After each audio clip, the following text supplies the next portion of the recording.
Implementation Office,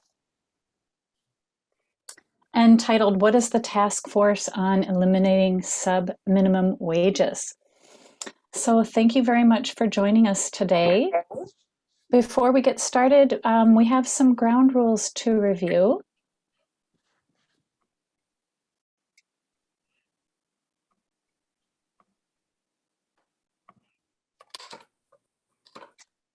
Just see if we could get the ground rules slide up. There we go, thank you. So for people joining us today, we ask to make the most of this opportunity if we can all stay present and give your full attention to this event. We note that all participants here are equal. Please submit your questions in the chat, and questions will be answered at the end of the presentation. When you're using the chat, please share about the topic for this event only, so we can use the time as it's intended.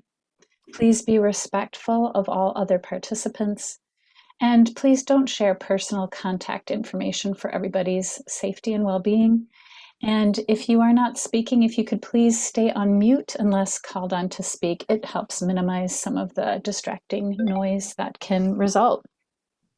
Also, just a little piece of housekeeping for people who are here, that we do have CART and ASL services as part of this event.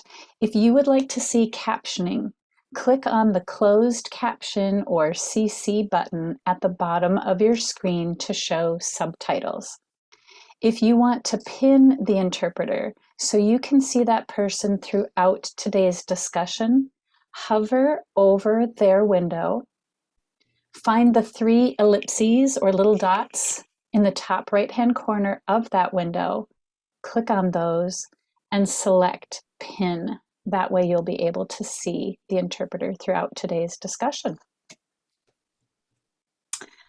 With that, I think we are on to introductions. Next slide, please. So it's my pleasure to introduce to you today Andrea Zuber, who's the co-chair of the Task Force on Eliminating Subminimum Wage and the CEO of the ARC Minnesota, as well as Ryan Mertz, Employment Planning and Resource Coordinator for DHS Disability Services Division. So Andrea and Ryan, welcome today. Thank you, Leah. It's great to be here. Likewise, excited for our conversation today. Now we can go to the next slide. I have a webinar and I just have my earbuds in, but if you need something, just... Oh, and we're hearing a little bit of feedback, so I think we're just going to help provide some muting there. Andrea, do you want to go ahead and get us started? Oh. Or is this Ryan? Ryan, sorry, this is Ryan. I think this one might be me. Go ahead. Good morning, everyone. Again, my name is Ryan Mertz. I'm our employment coordinator at the Disability Services Division of DHS. I'm a white male. I got glasses on. I got a black polo on. And then in my background are some houseplants that are doing surprisingly well for being in my office.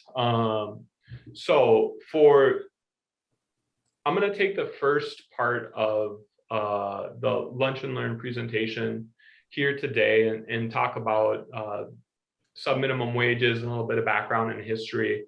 But before getting into the what of today, I wanted to be able to set the stage for us a little bit about why we're having this conversation today and kind of what's brought us here. And the first part of that is we have a growing call really across the country to end the use of subminimum wages for people with disabilities to transition towards competitive employment. So we have this kind of growing national call, and I'll get a little bit more into this later in my presentation, but there's this national movement to end subminimum wages. At the same time, we have many people with disabilities in Minnesota who currently receive subminimum wages and value the supports and services that they receive and are concerned with what a transition towards competitive wages or an end to the use of subminimum wages looks like what happens. It's a webinar on what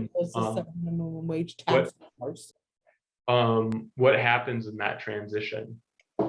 So we have two maybe competing pressures that we look at in the state, and part of a response to both of those is that in 2021, the Minnesota state legislature, at the call of self-advocates, people with disabilities who really were lobbying and bringing, calling for an end to subminimum wages, the Minnesota legislature created a task force to develop a plan for how we as a state can move away from subminimum wages.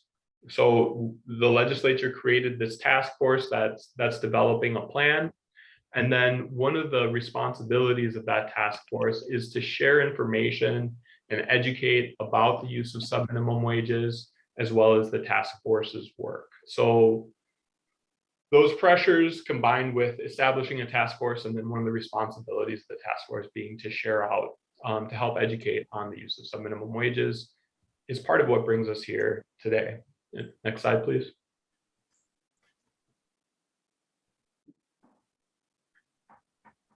For this afternoon session, there's really three goals that we had for today. First is to just help build an understanding on subminimum wages. What do we mean when we say subminimum wage? Second is to learn about the work of the task force on eliminating subminimum wages. And then third is to know how to share your ideas or experience with task force members. Those are three goals for our 1 hour today. And on this slide, we also have a visual of a woman wearing a mask and at work at a desk with headphones on. Okay, so for that first, for the first question, or for that first goal, what are subminimum wages, or what is subminimum wage? Minimum wage is the lowest amount of money that someone can be paid for a job. So it's sort of the floor on the wages that someone can receive. It's set at both a national level and at a state and local level. And in Minnesota, our state minimum wage is a little over $10 an hour for a person, for a large employer, for a big company, and then $8.42 an hour for smaller employers. I think it's if they have under 50 employees working for them, there's a lower minimum wage for those jobs.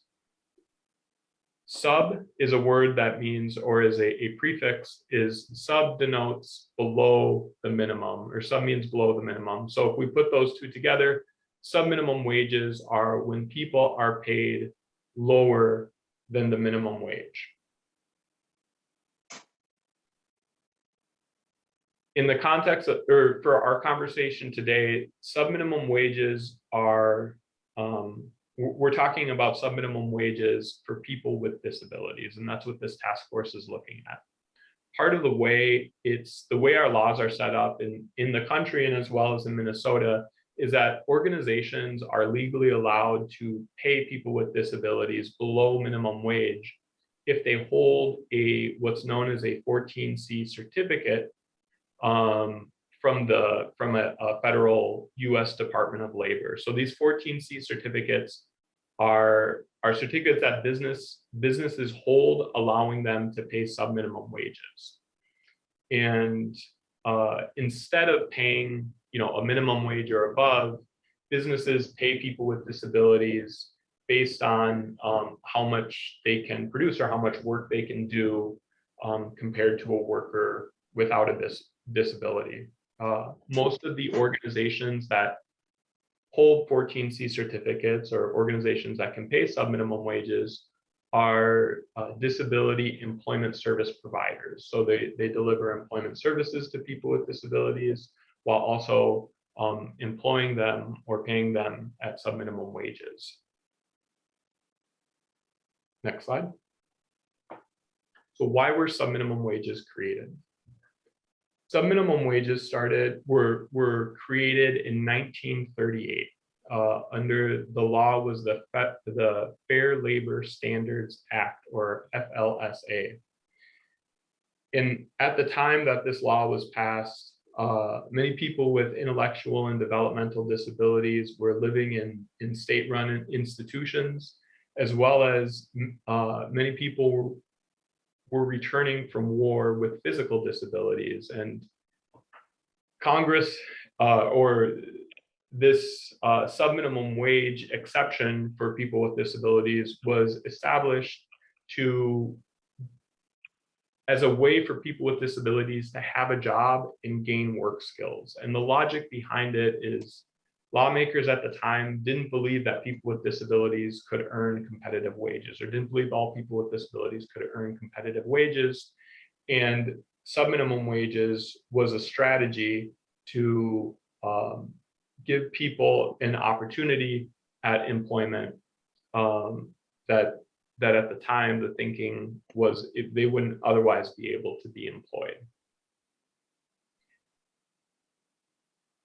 Since 1938, and since that law was passed, there has been a change in thinking in this area, and we've seen evidence we see evidence and we know that people with disabilities can be employed at competitive wages, and really a movement towards community-based employment in competitive employment for people with disabilities. Next slide, please. Okay, so coming back on to, so that's where subminimum wages were established. Looking at subminimum wages in Minnesota today,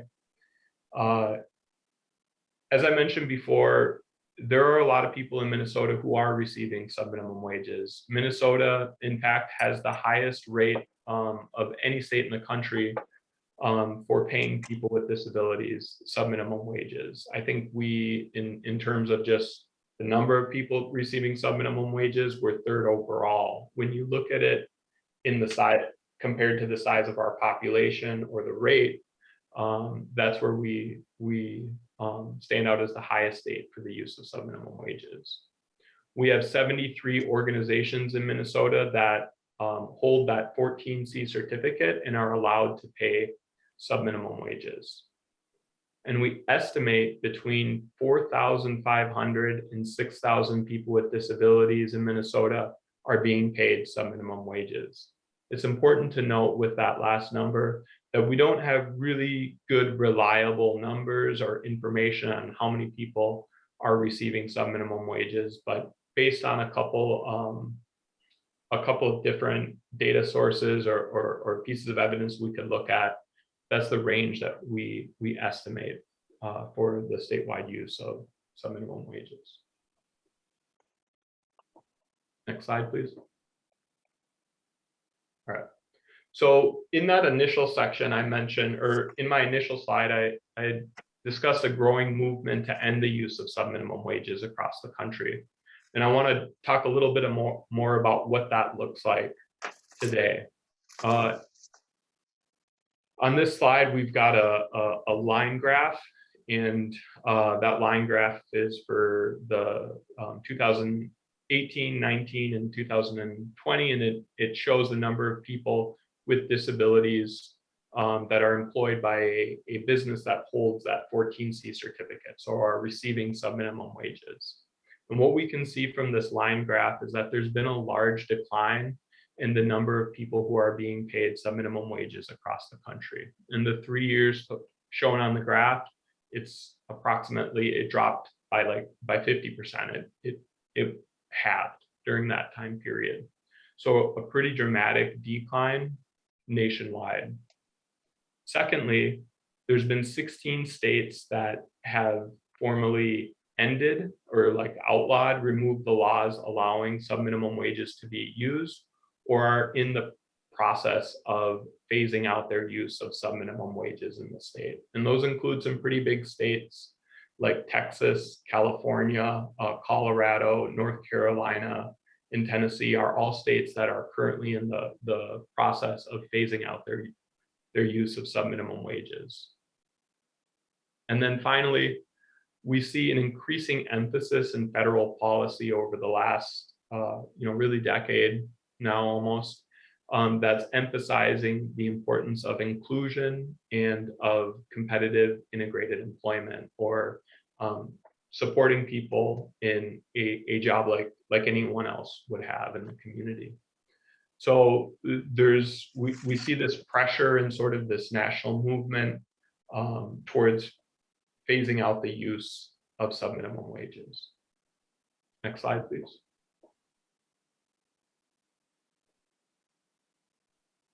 So a question coming from that is, so why do we have this movement, or why do we see this transition towards competitive wages? And the first, one of the first reasons is civil rights concerns. There was a U.S. Commission on Civil Rights was held, looked at subminimum wages in 2020, and they, in their report, recommended phasing out the practice, and they cited several concerns, including that subminimum wages contributed to the segregation of people with disabilities. People who were previously thought not capable of earning competitive wages or being competitively employed had in fact gone on to be competitively employed. And then those people who did transition towards competitive wages were strongly against the practice of subminimum wages. And, you know, in addition to that report, really thinking about the ways that our laws are structured is, it's illegal to discriminate on the basis of disability status. You know, we know we can't discriminate against people with disabilities, and it's something that we very much, you know, shun in our laws and in our practices. And the use of subminimum wages and this exception to the minimum wage law stands out as a legal category where there is this separation based on someone's disability status, and removing them from a protection that exists for workers. So that's another kind of angle on that civil rights concern. Secondly is we don't have evidence that subminimum wages are an effective way to help people get competitive employment, to get their own jobs in the community, which is, you know, one of the reasons why subminimum wages are used. But from what we have seen, very, very few people who earn subminimum wages go on to be later competitively employed. And for many people, it ends up being a long-term job in itself. And then third is, we know of other ways that are effective in helping people get competitively employed. So over the years and since 1938, strategies like customized employment, which is really about, you know, tailoring jobs to an individual's strengths and finding a good fit for employment, providing supports, on-the-job supports for people with disabilities to be successful in a job position. There's other strategies that we do know lead to competitive employment and to successful employment outcomes. So we've got other strategies, we've got concerns with the use of subminimum wages. Next slide, please. So with all of that, if we have these new strategies, and if we have this national transition, you know, why do we need to talk about it? Why do we need to have a plan for how we end subminimum wages? And again, back to some of that first slide that I mentioned, is there's a lot of concern about what does an end to subminimum wages mean, and what does that mean for people? Minnesota, the use of subminimum wages is a really big part of our disability employment support system right now. It's a lot of the way that we deliver services and how people contribute to their community and gain skills includes the use of subminimum wages. And that means that it's a transition in front of us, and it can also seem really scary for what that means. And there's a lot of questions that we need to answer in that transition. And so, you know, to try to summarize at a high level, some of the concerns, especially from people receiving subminimum wages and their families, around what happens next if subminimum wages go away is, what will I do each day without a subminimum wage job? This is what I do. What does that mean for me on a day-to-day basis moving forward? People like getting paid. People like getting money. And will I continue to be able to be paid in the absence of subminimum wages? People like where they exist. I like my job. I want to choose where I work. People like their existing jobs, and they want choices of where they can work. And then finally is a concern of, what if I can't find a job without subminimum wages? What does that look like? So there's real concerns around a transition to competitive wages that we need to be able to address and build out, so that if subminimum wages are eliminated and as our state transitions to competitive wages, we're able to sort of bring along and build out a better support system rather than losing something or creating a sense of loss. And so that's why the work of the task force on eliminating subminimum wages is so important to help us build that plan and understand what a transition would look like and how we could do it in Minnesota. And I think with that, I get to pass it over to Andrea to talk a little bit more about the work of the task force. So next slide, and then over to Andrea. All right, great. Thank you, Ryan. So my name again is Andrea Zuber, and I have the honor of co-chairing the task force on eliminating subminimum wages along with my co-chair Jillian Nelson. I also am the CEO for the ARC Minnesota. As a visual description, I'm a white woman with longish blonde hair and blue eyes. I'm wearing a blue and orange print blouse, and I'm sitting in my living room. So what is the task force and how was it created in Minnesota? Ryan touched on some of that when he first started, but I'll just kind of get into it a little bit more. So a task force is a group of people that work together to help solve a problem. And they don't work together forever. They work together for a temporary basis, and they have a specific problem that they are trying to solve. And then when they've come to their conclusion, they're finished meeting.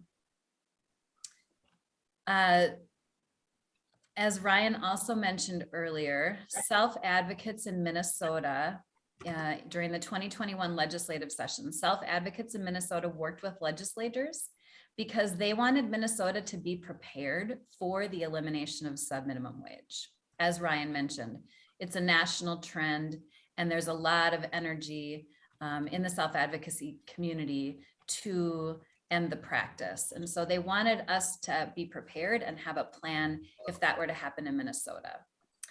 And then self-advocates in Minnesota also believed that it's the right thing to do to ensure their civil rights and to be able to increase their ability to earn subminimum wages. Next slide. So like I said, in 2021, the Minnesota legislature created the task force in response to the work that they did with self-advocates. They created the task force to make a plan for Minnesota in case subminimum wage is no longer allowed here. And that could happen either because of the Minnesota state legislature or the federal legislature. The legislation says that people with disabilities should be supported if they choose to find competitive integrated employment. And that means having a job at minimum wage or above and working directly for the employer. And it means that people should be supported to have that job that pays the minimum wage or higher. The legislature wanted to make sure that Minnesota has a good plan that will support people to meet their goals and protect their rights. The legislature also wants to ensure that everyone has a plan so that they are not left behind with nothing to do, no work, and no supports. The plan is also important in case for some reason in Minnesota, like I said before, we're not allowed to pay subminimum wages any longer. So next slide. Who is on the task force? The task force has 16 members, including people who have disabilities, advocacy organizations, state government organizations, and service providers. There is also representation on the task force from people across the state in both metro and rural areas of the state.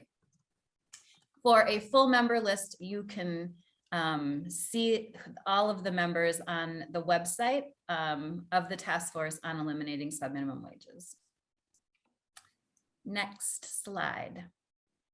So what will the task force do? Well, the first thing is develop a plan and make recommendations for what Minnesota should do if subminimum wages end by August 2025.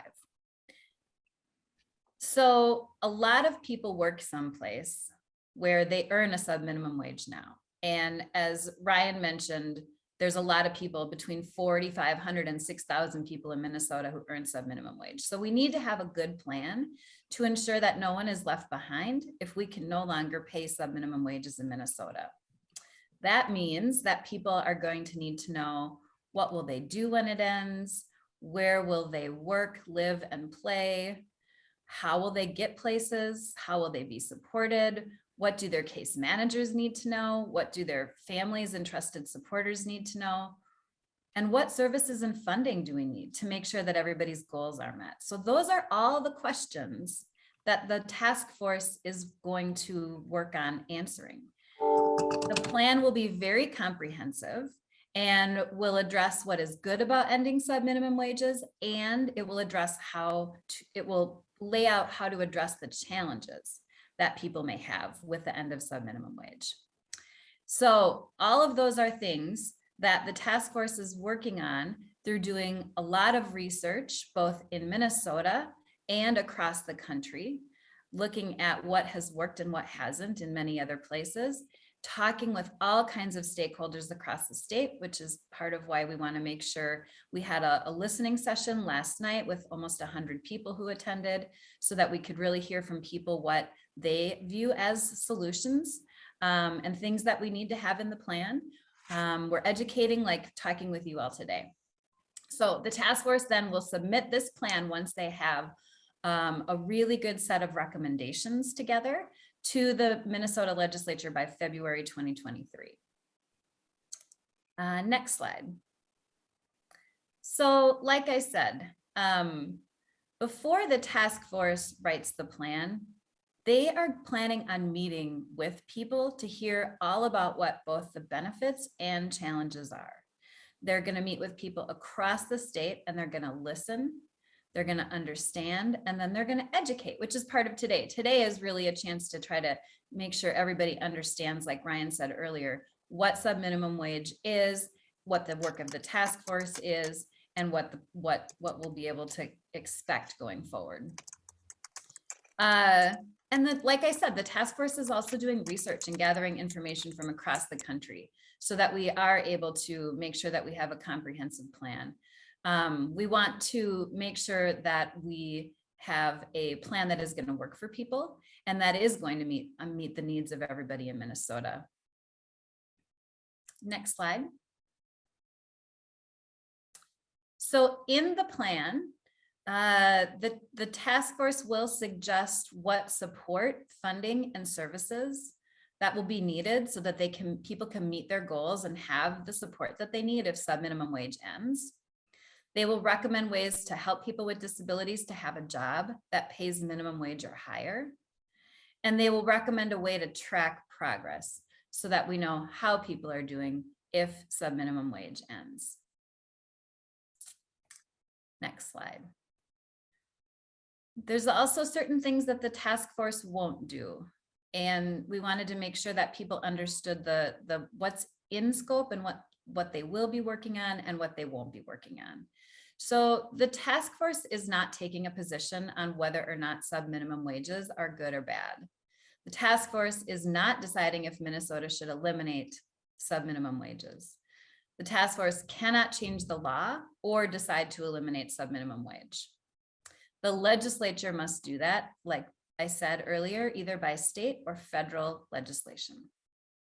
The task force, again, is concerned with creating a plan should subminimum wages end in Minnesota. Next slide.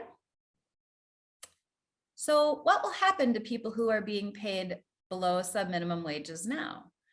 Well, that's the work of what the task force is doing. They're gathering all that information to have a plan to make those recommendations. So that's not yet created, so we can't say anything concretely today. But in general, we expect that the transition will be gradual. It won't be that one day you're earning subminimum wage and the next day you have nowhere to go or nothing to do. We want it to happen over the course of time so that it can be done well. There should be a good plan in place for each person. And that's where this is all about individualizing services and supports for people, as opposed to having a model that everyone is using and it looks really similar for everybody. This is really about individualizing a plan for each person. So case managers, service providers, and other trusted supporters will meet with people with disabilities, find out what they want to do, find out what is possible. They will talk to the person about how they can help that person get a job that pays minimum wage or higher. They'll make sure that they have all the information to base their decisions on, including things like experience, so that people really understand what it is that they can do to spend their time during the day or work in a job that pays minimum wage or higher. The next Lunch and Learn is going to help answer this question a little bit deeper. So please go to the Olmstead Implementation Office website like you did for this session, and we will dive a lot deeper into the question about what will happen to people who are being paid subminimum wage now. It's a very big, important question, and we want to spend obviously more time on that than we have available today.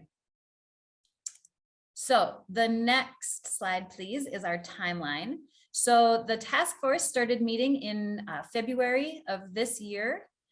The months of April through October, the task force is working on developing the plan. And they're at this, as they're doing that, they're conducting the listening sessions, the focus groups, the interviews, and the survey of people with lived experience related to that issue. So that is really foundational for us to be able to develop the plan, is all of the information that we're getting. In November to February, the task force will write and review and finalize the report, the recommendations of what the plan would be. And then in February of 2023, the task force will submit the final report to the Minnesota State Legislature. So I think at this point, the next slide, please.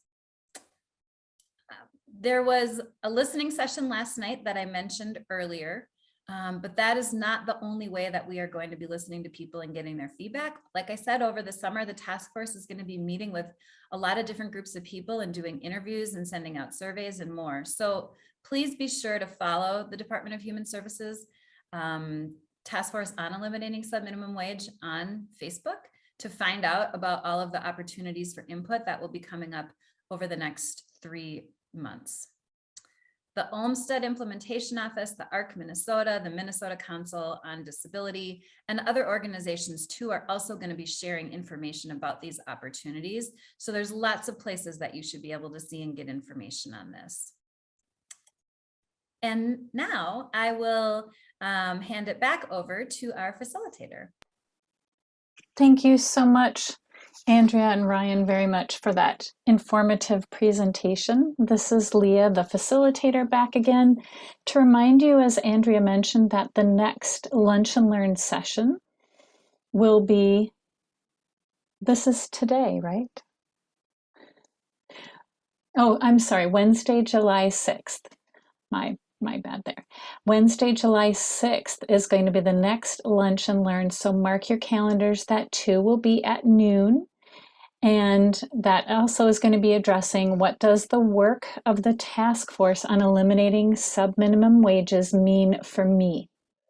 So please go to the Olmstead Implementation Office website if you are interested in joining us, and be sure that you register for that lunch and learn. And on to the next slide. A reminder for participants, some may have joined after we started, that you can submit your questions for Ryan and Andrea using the chat function, and we'll be sure to relay those to them. But Andrea and Ryan, is it okay if I maybe field some questions that people had previously submitted through registration to you? That sounds great. Great. And then you two can decide who wants to speak to this. But one of the questions, and these, we had several questions submitted along with people's registration. So these are summaries of people's questions, and we've combined them where the topics seemed similar. So one of the questions was, what about people with high support needs and significant disabilities? How will they be supported in community employment? This is Ryan. Thanks, Leah, and thanks for this question. I think maybe the way that we'll handle the questions is I can give an initial response, and then Andrea, I'll just sort of pass it over and see if you've got anything else to add to each of them as we go through. But this is a good question. So how do we support people with high, who have high support needs in competitive or in community employment? What does that look like?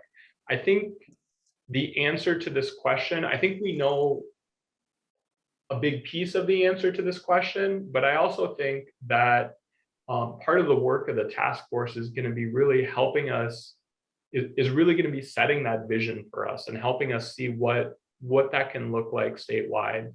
But to directly address the question,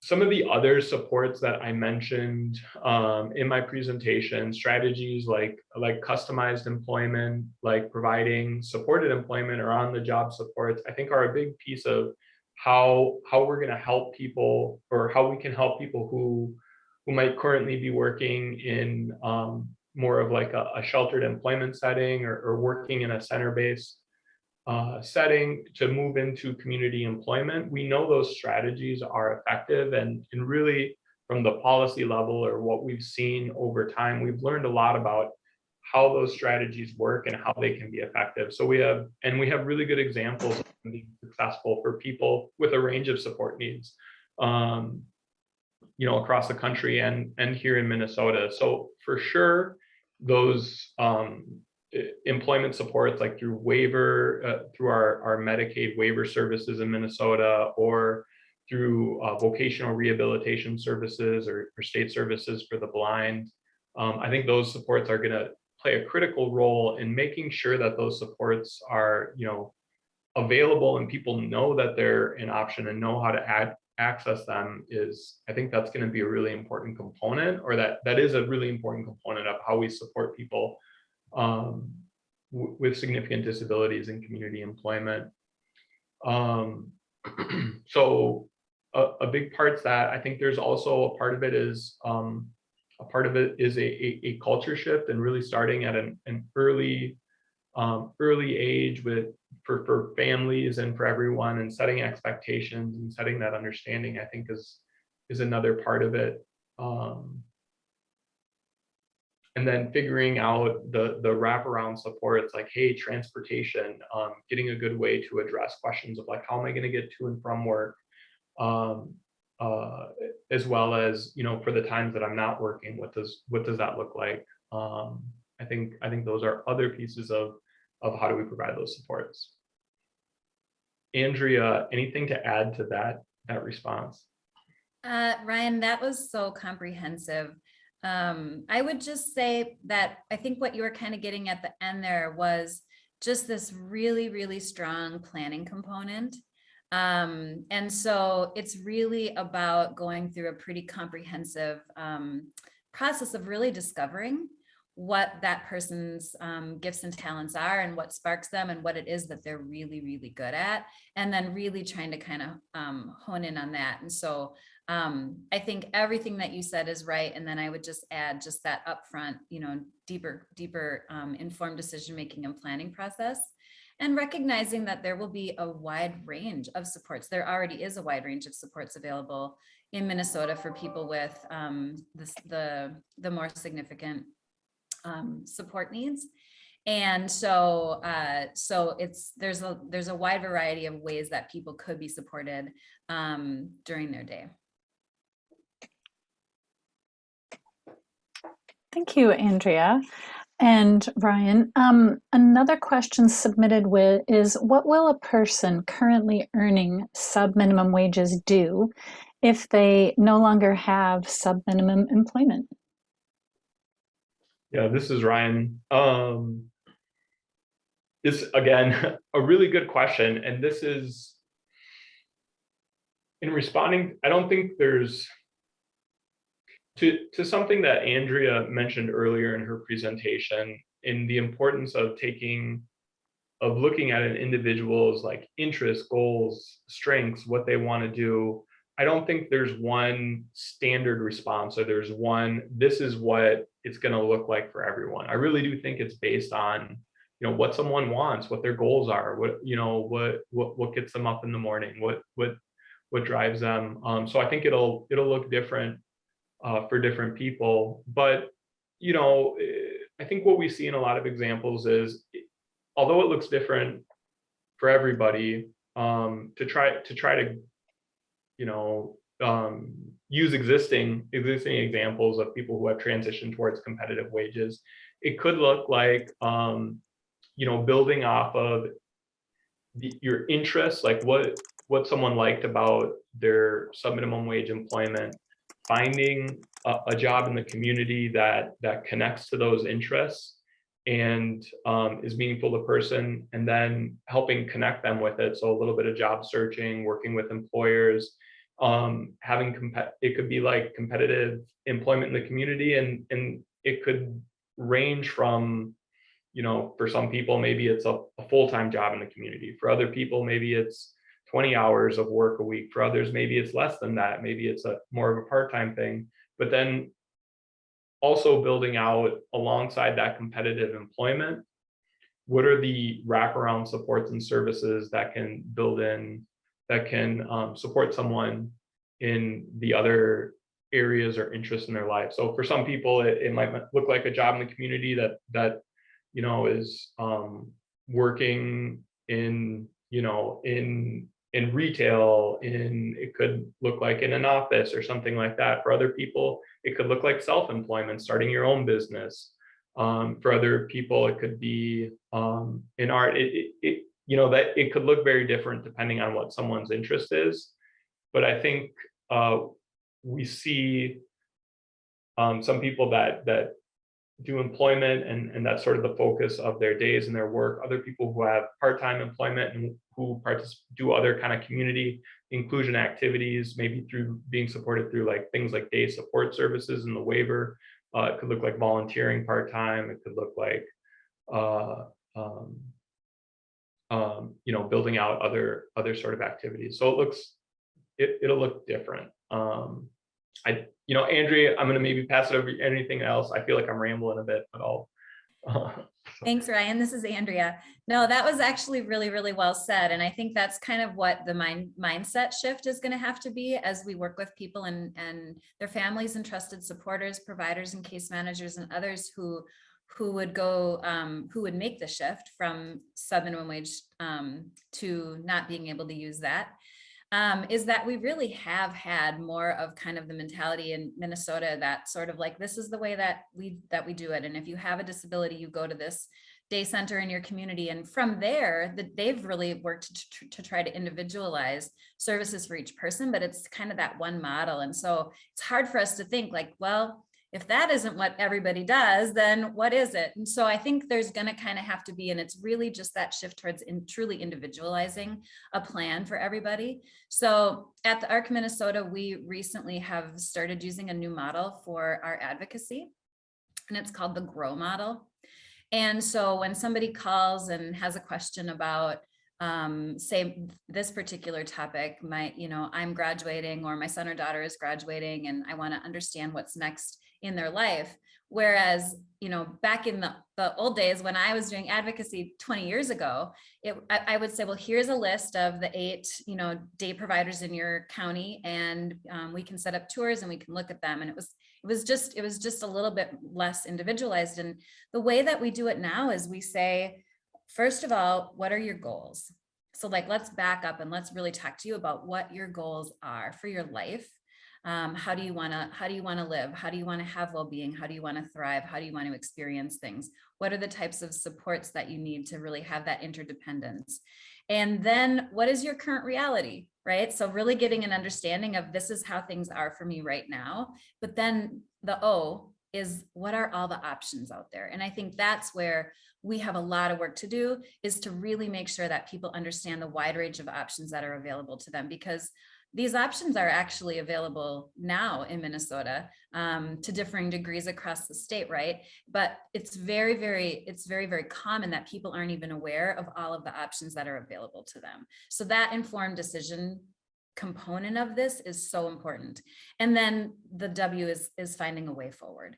And so it really is kind of coming up with, all right, we know your goals, we know your current reality, we know all the options. Now let's work together to come up with a way forward and a plan. And that's the way that the ARC is doing things. So if you were to call on this issue, we would guide you through that process, but that's going to have to be sort of a mentality, I think, that we switch to in terms of how we do service delivery and provide supports in Minnesota in general.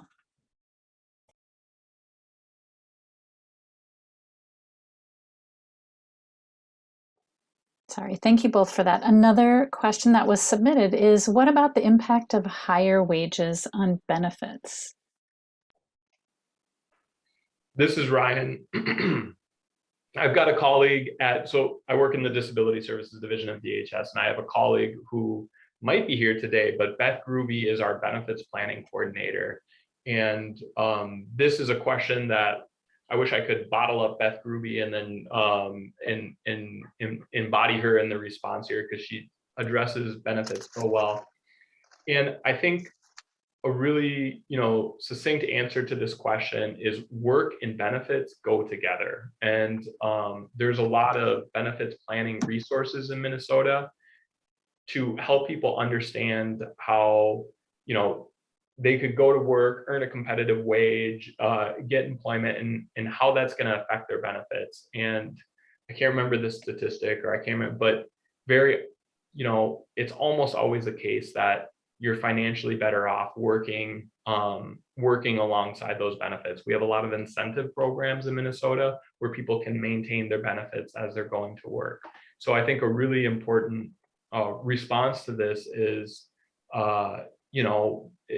benefits planning is, regardless of if subminimum wages go away or what happens there, for anyone that's thinking about employment and worried about their benefits, there's resources that exist in looking at how to plan your benefits and employment.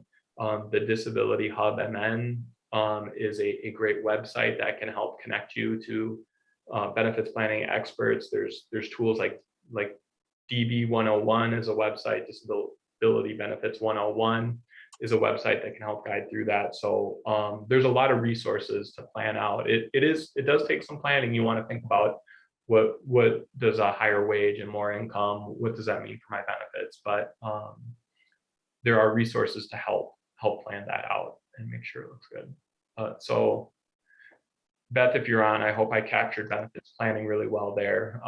But there's been a lot of great work in Minnesota in that area. Andrea, anything else to add to that?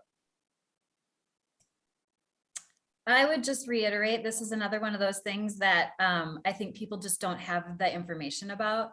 But through the Disability Benefits 101 website and the hotline and the staff that they have available to work one-to-one with people and really help them with that planning process, people have been very successful with being able to earn a livable wage and also keep their benefits. So yeah, I think you summed it up really well. And we're very, very, very fortunate in Minnesota to have that resource. Mm-hmm. Thank you both. Pardon me. Another question submitted is sort of on the other end of the spectrum. What about people who've lost their jobs and need to find employment now? What supports exist for them, and what is the state doing? Yeah, this is Ryan. So I think this is an especially pertinent question in the context of the COVID-19 pandemic and the public health emergencies. And for a lot of people that were working in, center-based employment or with a lot of other people, a lot of those settings had to take public health measures. So they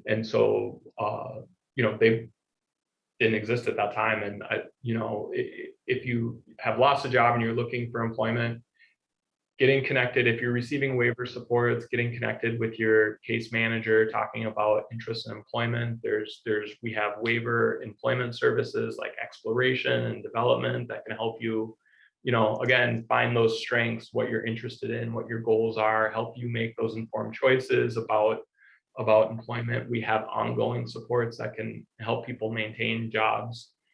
So you can get supports at your place of employment to be successful there. There's also supports like vocational rehabilitation services and state services for the blind that I mentioned earlier, who are experts in helping connect people with disabilities and employers and helping people get jobs. So getting connected with whether or not you're on waiver services, even if you're not, getting connected with VRS, your local vocational rehabilitation services office and workforce center is a great way to get those job supports. So connecting there on an individual level, I think, is important. As far as that broader question, so what's the state doing? How are we addressing?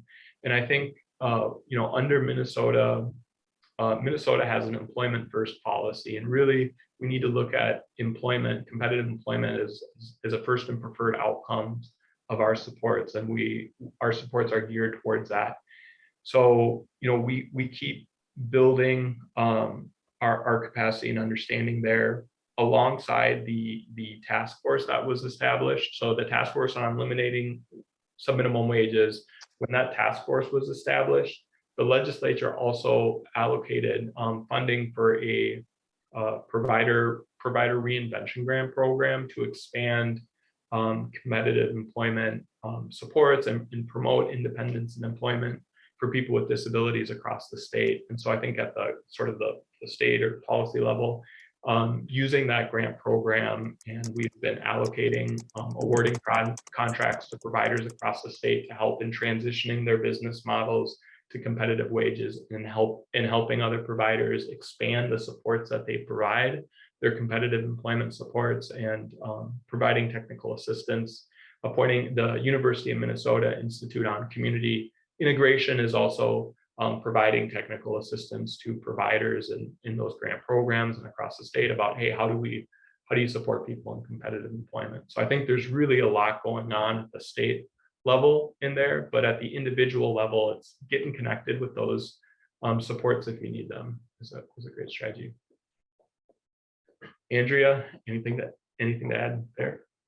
Well, I know we just have a minute left, and I think the facilitator probably has a couple things to wrap up. I would just say this is another really good example of really get informed and know that there are so many supports and services available out there that that you really have to be able to demand. We have to kind of create a grassroots groundswell, I think, to ask for what are these other things if this thing that I've always done isn't available, because there is a lot available in our state, and the state and others need to get really good at making sure that people have that information. And so the more that we can kind of collectively understand everything that's available, I think the better off we're going to be. This is a historically unprecedented time in terms of the number of people with intellectual and developmental disabilities finding work. It's pretty amazing what's happening out there right now, because the workforce shortage is a huge component that this is all wrapped into, and they are really able to move into to a lot of the open positions we have in the state right now, which are at the highest level ever. So there's a lot that we can do. And natural solutions too, right? Like when I was working in Dakota County, we were working with a lot of the churches, and they had groups of people that were meeting to support people in helping to find employment. So also looking outside of the system, I think too, and really tapping into our natural communities and our networks and solutions that are around us is something that I think in Minnesota, we haven't been very used to. We've gotten really heavily, reliant on our system. But I think the more that we can add in, we have those supports available, but add in natural solutions and really using our communities and networks, the better off we're going to be. So. Andrea, Ryan, thank you both so much for sharing the information with us today, for answering all those questions so comprehensively. I do want to just remind people that for those of you who did submit questions via chat, thank you so much for doing that. We promise to get that information to the task force members for consideration.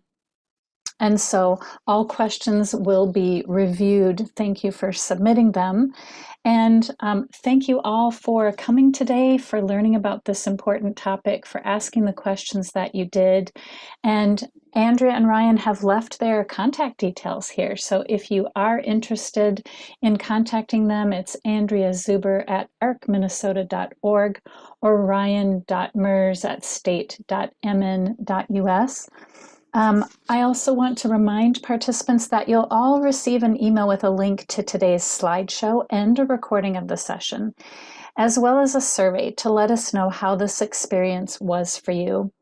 A final reminder to say, please go to the Olmstead Implementation Office's website, where you can see information on other Lunch and Learn sessions like this, newsletters, and other information and community events to get involved in. But thank you all for your time today, and I hope you have a great rest of your day.